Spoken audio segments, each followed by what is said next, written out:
కేంద్ర బడ్జెట్లో తెలంగాణకు జరిగిన అన్యాయంపై అసెంబ్లీలో చర్చ సందర్భంగా కాంగ్రెస్ బీఆర్ఎస్ మధ్య మాటల యుద్ధం నడిచింది. ఇంత కీలకమైన చర్చకు ప్రధాన ప్రతిపక్ష నేత రాకపోవడం సరికాదన్నారు సీఎం రేవంత్ రెడ్డి. ప్రధాని మోదీకి భయపడే కేసీఆర్ చర్చకు రాలేదని ఎద్దేవా చేశారు. ఇంత కీలకమైన సందర్భంలో ప్రధాన ప్రతిపక్ష నాయకుడు గారు ఇక్కడికి వచ్చి 15 సంవత్సరాల తెలంగాణ ఉద్యమం, 10 సంవత్సరాల తెలంగాణ రాష్ట్ర ముఖ్యమంత్రిగా 25 సంవత్సరాలు పనిచేసిన అని గొప్పగా చెప్పుకుంటూ ఉంటారు. ఎప్పుడు వీళ్ళేమో భజన చేస్తూ ఉంటారు. మరి అట్లాంటి అనుభవజ్ఞుడు ఇక్కడ వచ్చి కూర్చొని ఈ సభలో చర్చించి ఇందులో పాల్గొని కేంద్ర ప్రభుత్వాన్ని నిలదీయాల్సిన సందర్భంలో కూడా ఇక్కడికి రాకుండా మోడీ గారు వీరిక్కడికి వస్తే చూస్తే ఏమైనా జరుగుద్దేమనే భయంతో ఎక్కడో దాచుకొని ఇక్కడ వీళ్ళని పంపించి వీళ్ళ అధ్యక్ష మాట్లాడేది. సీఎం రేవంత్ రెడ్డి వ్యాఖ్యలకు కౌంటర్ ఇచ్చారు మాజీ మంత్రి కేటీఆర్. ఇక్కడున్న నేతలకు సమాధానం చెప్పేందుకు తాము సరిపోతామని, కేసీఆర్ రావాల్సిన అవసరం లేదన్నారు. కేసీఆర్ గారి గురించి, మా పార్టీ గురించి వారు మాట్లాడిన మాటకి నేను ఒకటే వారికి చెప్పేది అధ్యక్ష, ఇక్కడ ఉండే ఈ నాయకుడి స్థాయికి మేము చాలా అధ్యక్ష, కేసీఆర్ గారు అవసరం లేదు అధ్యక్ష. ఆయన వచ్చినా రాకున్నా తప్పకుండా సమాధానం చెప్పే సత్తా మాకుంది. మీ సత్తా తెలుసు, మీరు ఇక్కడ ఉండి అక్కడ పోయిన వాళ్ళే, మీ సత్తా తెలుసు. కేసీఆర్ గారు అవసరం లేదు మీకు, మేము సరిపోతాం. గడిచిన 10 ఏళ్లుగా తెలంగాణకు అన్యాయం చేసిన కేంద్ర ప్రభుత్వం ఈసారి కూడా మొండి చేయి చూపించిందన్నారు కేటీఆర్. కేంద్ర బడ్జెట్లో తెలంగాణకు జరిగిన అన్యాయంపై పోరాటానికి రాష్ట్ర ప్రభుత్వానికి తాము సంపూర్ణ మద్దతు ఉంటుందన్నారు. రాష్ట్రం నుంచి 8 మంది చొప్పున బీజేపీ, కాంగ్రెస్ ఎంపీలు ఉన్నప్పటికీ తెలంగాణకు ఒరిగింది శూన్యమన్నారు కేటీఆర్. 8+8 మామూలు గణితం అయితే 16 అధ్యక్ష, కానీ ఇవాళ 8+8 గుండు సున్నా అని తెలంగాణ ప్రజలు అనుకునే పరిస్థితి వచ్చింది అధ్యక్ష. ఇది వాస్తవం అధ్యక్ష. ఆనాడు ఉమ్మడి ఆంధ్రప్రదేశ్లో ఇదే శాసనసభలో తెలంగాణ అన్న పదం నిషేధించారు.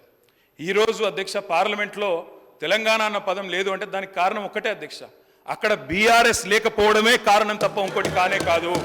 ఎన్నో విజ్ఞాపనలు, ఎన్నో వినతి పత్రాలు మేమిచ్చినట్టే మీరు కూడా ఇచ్చిన రేవంత్ రెడ్డి గారు, కానీ న్యాయం మీకు కూడా జరగలేదు. మేము చెప్పేది అదే, మొదటి నుంచి చెప్పేది అదే. ప్రొఫెసర్ జయశంకర్ గారు అధ్యక్ష ఎప్పుడు చెప్పేటోళ్ళు, యాచిస్తే రాదు తెలంగాణ, శాసిస్తే వస్తుంది అని చెప్పేటోళ్ళు అధ్యక్ష. ఇప్పుడు కూడా అదే చెప్తా ఉన్నాం తెలంగాణ ప్రజలకి, యాచిస్తే రాదు, శాసించే స్థితిలో తెలంగాణ ఉండాలి అధ్యక్ష. ఆర్టీసీ ఉద్యోగులను ప్రభుత్వ ఉద్యోగులుగా గుర్తించే అంశంపై తెలంగాణ అసెంబ్లీలో రచ్చ జరిగింది.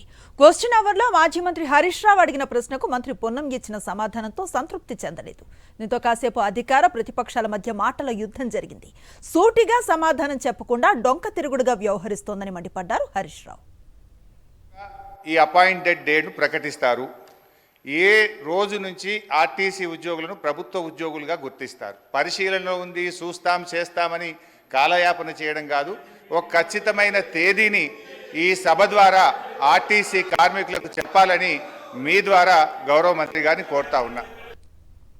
రాజకీయ లాభం కోసం ఆర్టీసీ ఉద్యోగుల అంశాన్ని జటిలం చేసిందే బీఆర్ఎస్ ప్రభుత్వం అన్నారు మంత్రి పొన్నం ప్రభాకర్.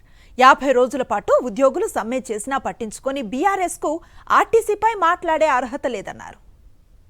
ఎలక్షన్ల ముందట ఎటువంటి సంప్రదింపులు లేకుండా, ఏమి చర్చలు లేకుండా, కనీసం ఆర్టీసీ యాజమాన్యంతో కూడా మాట్లాడకుండా అదర తీసుకొచ్చి మళ్ళీ దానికి రాజకీయ రంగం పులవడానికి కార్మికులను రెచ్చగొట్టి గవర్నర్ అనుమతిస్తలేరు, గవర్నర్ దగ్గర ఇంటికి పోయి ప్రొటెస్ట్ చేయించేటువంటి రాజనీతి చేసిన వీళ్ళు ఇలా మాట్లాడితే వాళ్ళు అన్నమో రామచంద్ర అంటుంటే కూడా చచ్చిపోతే కూడా 50 రోజులు సమ్మె చేస్తే పట్టించుకొని మీరు ఒక్క బస్సు కొనే అధ్యక్ష 10 సంవత్సరాలుగా గౌరవ ముఖ్యమంత్రి గారు మా ప్రభుత్వం వచ్చిన తర్వాత బరాబరిగా ప్రభుత్వం బస్సులు కొన్నది. వీళ్ళు దీని గురించి మాట్లాడతారు, ముసలి కన్నీరు కాలుస్తారు. నిజంగా ఆర్టీసీ కార్మికులకు ముందు చిత్తశుద్ధి ఉంటే 10 సంవత్సరాలుగా ఆర్టీసీని ఎందుకు చంపే ప్రయత్నం చేశారు? ఆర్టీసీని మొత్తంగా ఆస్తులను వాళ్ళ సంస్థలో ఉన్నటువంటి వాళ్ళ పార్టీ నాయకులకు అప్పనంగా అప్పచెప్పినటువంటి పరిస్థితి కాదు అధ్యక్ష. ఇలా హరీష్ రావు అడిగిన ప్రశ్నలకు మంత్రి పొన్నం ప్రభాకర్ సూటిగా సమాధానం చెప్పినప్పటికీ బీఆర్ఎస్ నిరసన తెలపడం సరికాదన్నారు మంత్రి Sridhar Babu. There is no provision in the rule book to express their dissent in the question hour, sir. There is no provision. Rule బుక్లో ప్రొవిజన్ లేదు. కానీ దయచేసి నేను కోరుతా ఉన్నాను, సభా సమయం వృధా అవుతా ఉంది. మీరు 11 గంటలకు సంబంధించి మీరు క్వశ్చన్ అవర్ని క్లోజ్ చేస్తా ఉన్నారు అధ్యక్ష. అలాంటి సందర్భంలో గౌరవ శాసనసభ్యులందరి సమయం కూడా వారే తీసుకొని మా మంత్రి గారు స్పెసిఫిక్గా 2, 3, 4, 5 నిమిషాల్లో వారు అడిగిన ప్రతి ప్రశ్నకు సమాధానం చెప్పడం జరిగింది.